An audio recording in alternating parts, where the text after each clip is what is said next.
कि इंसान सोच गौर कर, मालिक ने तुझे सोचने समझने की ताकत दी है, लेकिन इस समझ का सही मायनों में इस्तेमाल कर ले और वो जागरूकता प्राप्त कर ले, आत्मा को नाता परमात्मा से जोड़ ले। और वो भी बताया कि ये संभव कैसे हो पाए जब तक ब्रह्म ज्ञानियों का संग मिल जाए। जैसे वो भी पंक्तियां हम महापुरुषों के पढ़ते हैं कि कहे कबीर तब आइए जब भेदी लीजिए साथ, कि जब भेदी मिल जाए तो तभी आसान हो जाता है कार्य।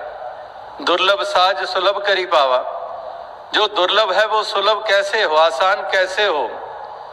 आसान तभी होगा अगर मीराबाई के लिए रविदास जी जीवन में आ गए तो आसान हो गया शाम के असली अविनाशी रूप को जानना।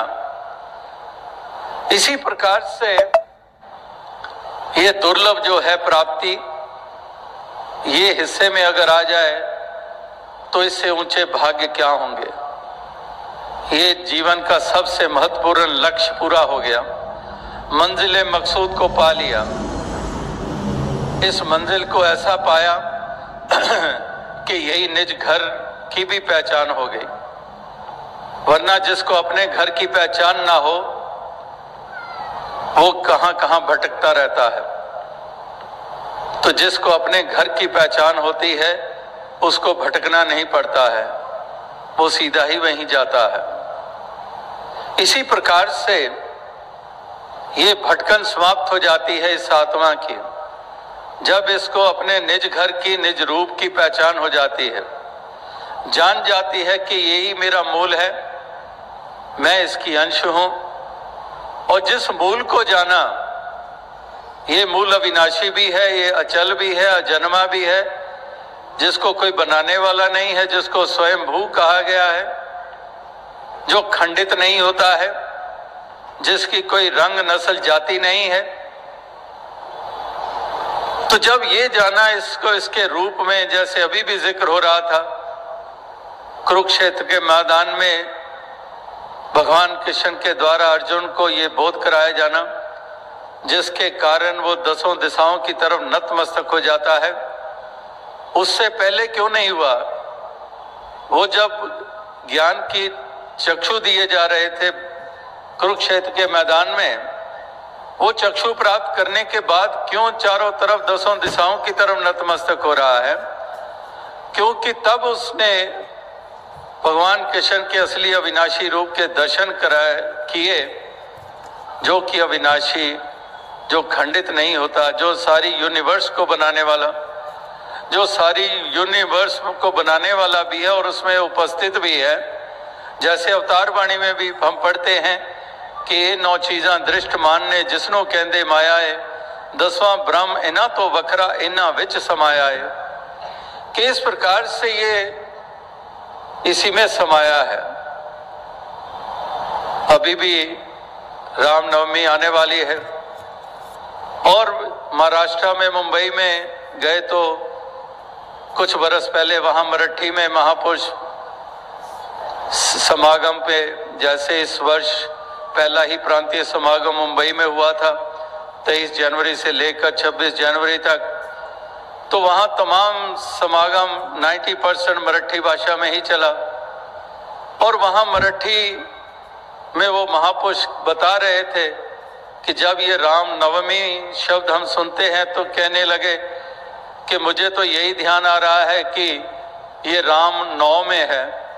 9 मतलब वही ये 9 चीज़ां दृष्ट मानने जिसनों कहंदे माया है, यानी कि ये सारी कायनात में इसकी उपस्थिति, ये जो विराजमान है, जल थल मैयल पूर्या स्वामी सिरजनहार, जलस्थ हुई थलस्थ हुई जमी जमा के बिखे समस्त एक जोत है, जो ना कमती होती है ना बढ़ती होती है, एक समान रहती है। तो जब आत्मा ने अपने इस निज रूप को जान लिया तो साथ में ये भी बोध हो गया कि जिसकी मैं अंश हूं इसकी तो कोई जाति ही नहीं है। क्या परमात्मा की जाति है? अगर सूर्य की जाति नहीं है तो उसकी किरणों की जाति कहां पर आ गई? यानी कि एक मन में भी अब उजाला आ गया। जहां आत्मा को रोशनी मिली, आत्म रोशन हुआ, वहां पर इसी जानने के बाद मन में भी वो रोशनी उत्पन्न हो गई। मन में भी जो भ्रम पैदा हुए थे जाति पाति को लेकर, ऊंच नीच को लेकर, जिसके कारण अपनी जाति पे अभिमान और दूसरे के ऊपर जुल्म, दूसरों का तिरस्कार, दूसरों को मलेच्छ, दूसरों को अछूत, ये कह कह के हम दुर्व्यवहार करते चले गए। वही बात जो अरम्य दास ने कही कि अंधकार, डार्कनेस, अज्ञानता रूपी अंधकार, अज्ञानता के कारण ही, क्योंकि परमात्मा को नहीं जाना। जिन्होंने जान लिया फिर जाति पाति पूछे नहीं कोई, हर को भजे सो हर का होई, फिर कोई वो सवाल नहीं रह जाते हैं।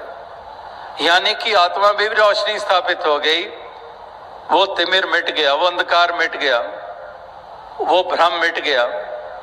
क्योंकि भ्रम मिट ही नहीं सकते जब तक उजाला ना हो। अगर उजाला ना हो तो रस्सी भी सांप है, अगर उजाला हो जाता है तो ठीक ठीक नजर आ जाता है ये तो रस्सी है। खाम खा ही मैं रात भर यहाँ मंडेर पर खड़ा रहा, घर वाले भी फिक्र करते रहे कि पाया क्यों नहीं, इतनी देर हो गई, सवेरा होने को है। और जब सूर्य की पहली किरणें पड़ी और वही इंसान माथे पे हाथ मारता है कि इस पगडंडी पर रात भर खड़ा रहा कि ये सांप आगे सरके तो जाऊं, दाएं भी पानी बाएं भी पानी, और किरणें पड़ी सूर्य की तो देखता है तो रस्सी है। यानी कि उजाला हुआ तो वो सांप की जो मान्यता मानी हुई थी कि ये सांप है, वो भ्रम तभी तो मिटा। और भ्रम ने उसको बंधन में डाला हुआ था, बंधन में ही तो था। बेशक उसके पांव में कोई बेड़ियां नहीं थी, कोई पांव में जंजीर नहीं थी, कोई पांव में रस्सी से बांधा नहीं हुआ था कि वो आगे नहीं जा पा रहा है, कोई रस्सी कोई जंजीर नहीं थी, लेकिन फिर भी बंधन में। और बंधन का कारण भ्रम, और भ्रम का कारण अंधकार। तो इसीलिए महापुरुष कहते हैं कि मूल को पकड़ो, अंधकार मिटाओ। अंधकार अज्ञानता का मिटेगा तो भ्रम भी मिट जाएंगे, भ्रम मिटेंगे तो बंधनों से भी निजात मिल जाएगी। ये तेरे मेरे के सवाल, तोर मोर की जेवरी बट बांधा संसार, एक कबीरा क्यों बंधे जाका नाम आधार। फिर ये बंधनों से मुक्त हो जाते हैं, फिर वसुदैव कुटुंबकम वाली भावना स्थापित होती है, फिर सारी वसुधा के ऊपर बसने वाले सारे अपने हैं, ये मेरे ही हैं, ये मेरे परम पिता की संतान, ये भी है मैं भी हूं। माटी एक अनेक भांति कर साजी साजन हारे, ना किछ पोच माटी के भांडे ना किछ पोच कुम्हारे। कि यही कुम्हार है, यही कुम्हार ने ये रचना रची है। कुम्हार ने मिट्टी भी वही इस्तेमाल की है जो पांच तत्व हम कहते हैं कि ये पांच तत्व का पुतला है। पांच तत्व इसी मिट्टी का इस्तेमाल किया कुम्हार ने और नाना रूप उसको दे डाले। कुम्हार भी वही, मिट्टी भी वही, केवल आकृतियों में बदलाव। तो आकृतियों में बदलाव, हमारी संस्कृतियों में बदलाव। कोई धोती पहनता है, कोई पैंट पहनता है, कोई पगड़ी पहनता है, कोई टोपी पहनता है, कोई भोजपुरी बोलता है, कोई अवधी बोलता है, कोई संस्कृत बोलता है, कोई गुरमुखी बोलता है, कोई गुजराती, मराठी, राजस्थानी, असमिया, बोंगला, उड़िया बोलता है, कोई फ्रेंच या डैनिश या स्पेनिश बोलता है, कोई मैंड्रिन या चाइनीज या जापानीज बोलता है।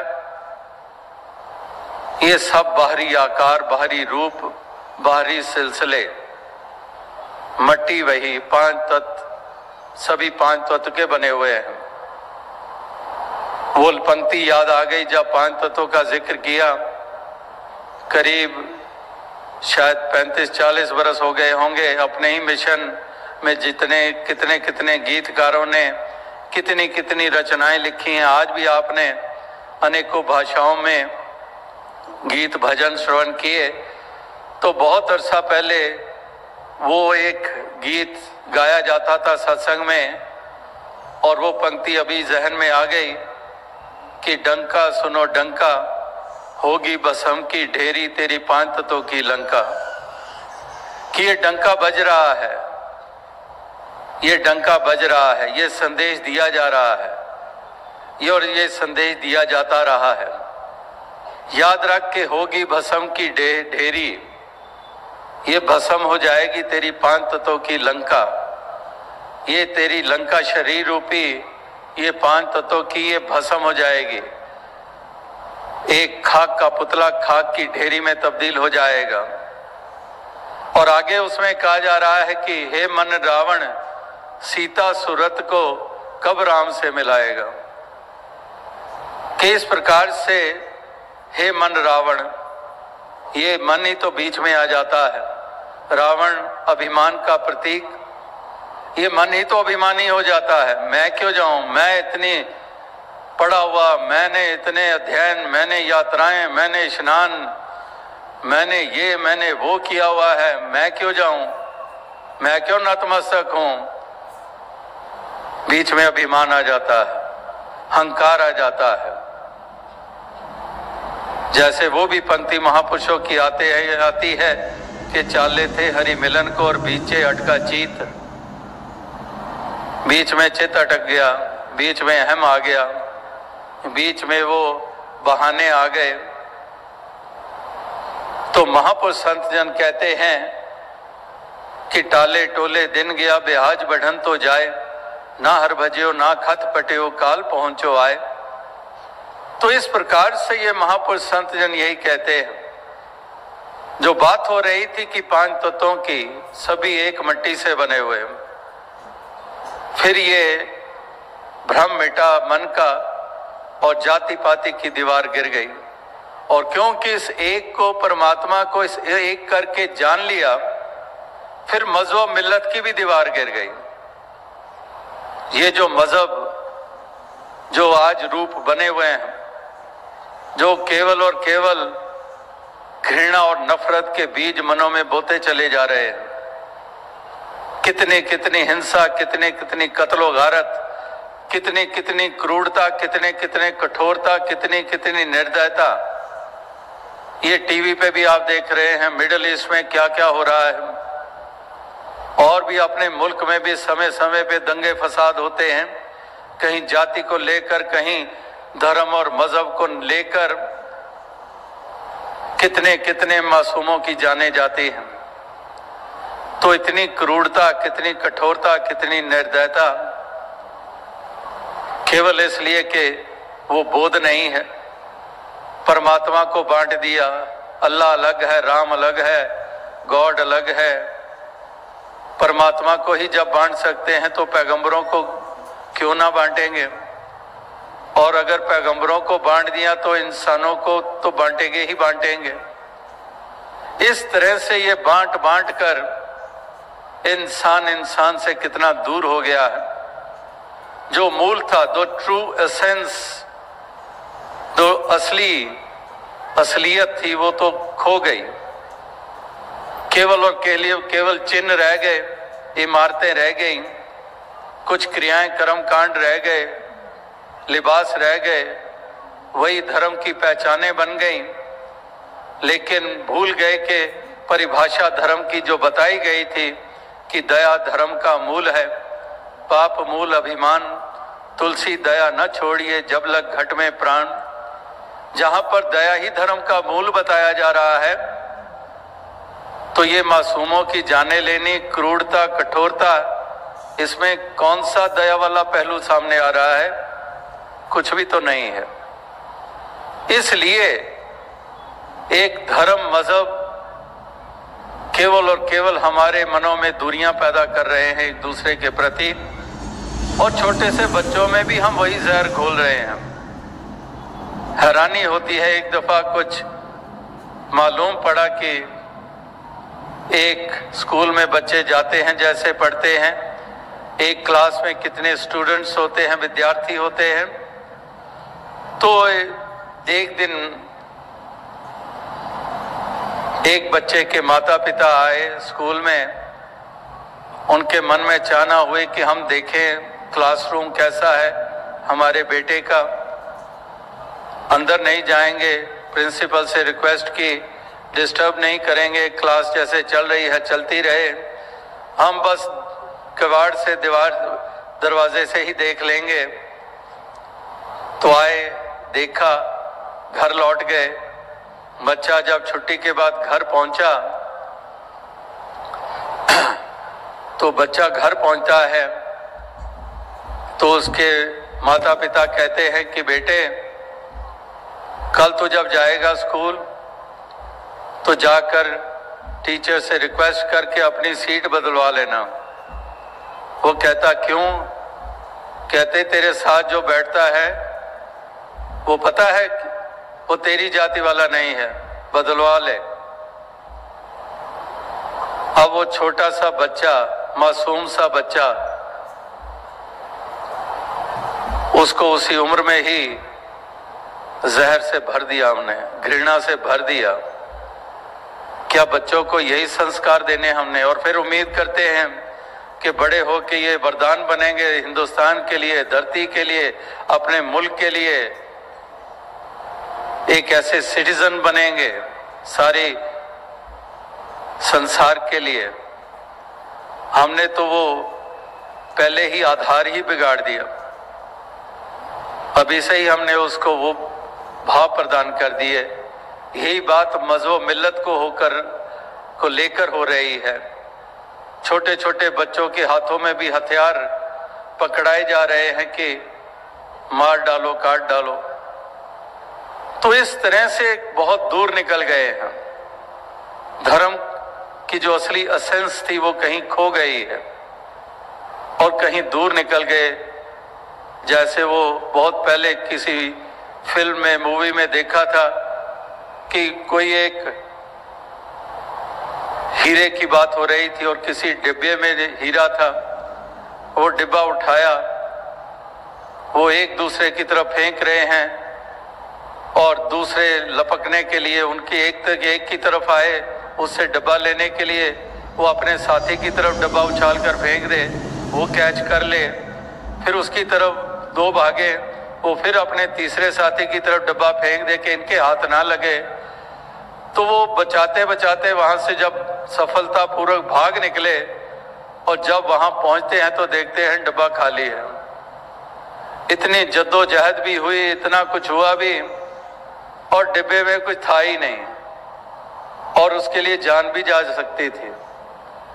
तो यही देखकर ध्यान में आया कि यही तो नहीं कहीं हो रहा है कि धर्म अपने आप में अलोप हो गया और जिस धर्म को धर्म हम मान बैठे हैं उसको ही लिए जा रहे हैं और एक दूसरे से के ऊपर जुल्म सितम करते चले जा रहे हैं और बीच में तो खो ही गया है जो असल था। तो इसलिए असलियत की तरफ जाना है। एक मानवता ही सच्चा धर्म है, इंसानियत ही सच्चा धर्म है। अगर इंसानियत ही चली गई, बाकी सब कुछ हमने बना डाला, बहुत कुछ हमने संभाल लिया, लेकिन मानवता, इंसानियत ही हाथों से निकल गई। बात वही है, फिर तो धर्म तो रहा ही नहीं, उसको तो हमने कुचल दिया, मसल दिया। वो तो है ही नहीं, मानवता है ही नहीं, इंसानियत है ही नहीं, दया है ही नहीं, करुणा है ही नहीं, प्रेम है ही नहीं। 2.5 अक्षर प्रेम के पढ़े सो पंडित होए, कबीर जी कह कह के थक गए कि धार्मिक होना, हमारी पंडिताई इसी में है कि 2.5 अक्षर प्रेम के सीख जाए, वरना पोथी पढ़ पढ़ जगमुआ। तो इसलिए अगर प्रेम भी नहीं है, दया भी नहीं है, करुणा भी नहीं है, एक दूसरे के लिए सद्भाव ही नहीं है, सब कुछ विपरीत है, फिर कौन सा धर्म? किस धर्म को ऊंचा मानकर चला जा रहा है? किस धर्म के लिए इतनी जय जयकारें बुलाई जा रही हैं? तो ये विचारना होगा, ये सोचना होगा, ये मूल्यांकन करने होंगे, अंतर झांकना होगा। ये नहीं कि बस चलते चले जाओ, चलते चले जाओ, सोचे समझे बगैर। तो यहां पर निरोल इस परम अस्तित्व परमात्मा की बात हो रही है, मानवता की बात हो रही है, इंसानियत की बात हो रही है।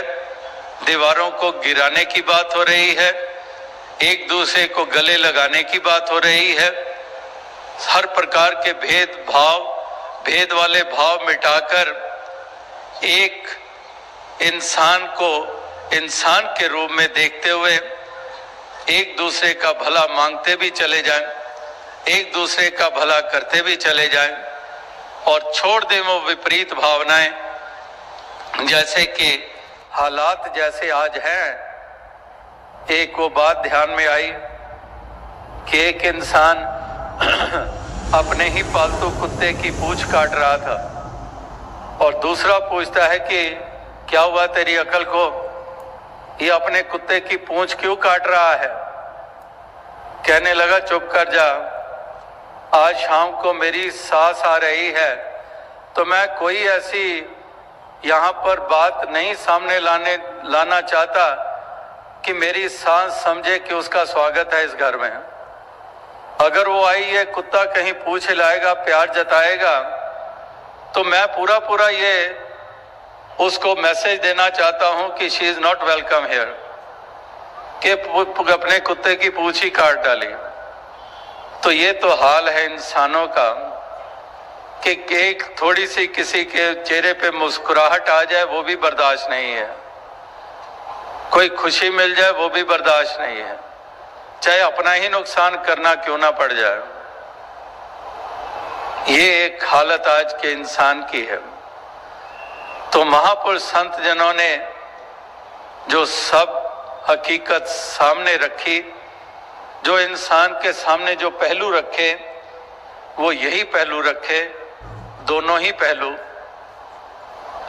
अंधकार वाला और उजाले वाला, प्यार वाला और नफरत वाला, विनम्रता वाला और अभिमान वाला, संकीर्णता वाला और विशालता वाला, गिले शिकवे और सबर संतोख वाला, ये दोनों ही पहलू हमारे सामने रखे और फिर कहा कि विवेक अगर जाग जाता है, अगर ये बोध हो जाता है, फिर सही चुनोगे, क्योंकि विजडम और विवेक जब जाग गया फिर सही चुनोगे, फिर सोच भी सही हो जाएगी, भाव भी सही हो जाएंगे, व्यवहार भी सही हो जाएंगे, फिर सही चुनोगे, जिसके कारण तुम्हारा भी भला, तुम्हारा भी यश और तुम औरों के लिए भी वरदान बन जाओगे, इस धरती के लिए तुम वरदान बन जाओगे।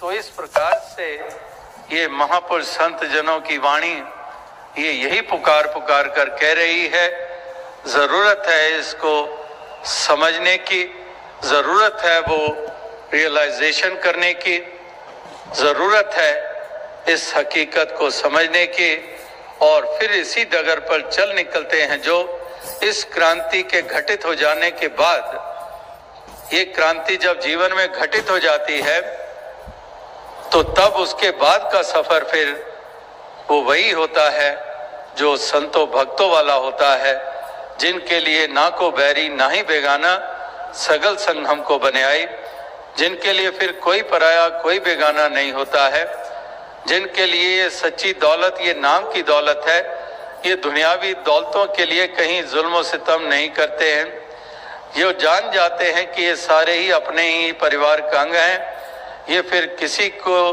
के ऊपर जुल्म नहीं ढाते हैं, कोई भी कारणवश ये जुल्म नहीं ढाते हैं, किसी का तिरस्कार नहीं करते हैं, ये फिर केवल शाब्दिक नहीं कि सबका भला करो भगवान, सबका सब विधि हो कल्याण, ये केवल शाब्दिक प्रार्थना नहीं रह जाती है, फिर ये सही मायनों में इनकी वो भावना बन जाती है, क्योंकि सब अपने नजर आ रहे हैं, इसलिए किसको पराया किसको बेगाना किसके ऊपर जुल्म ये भावना नहीं रहती है।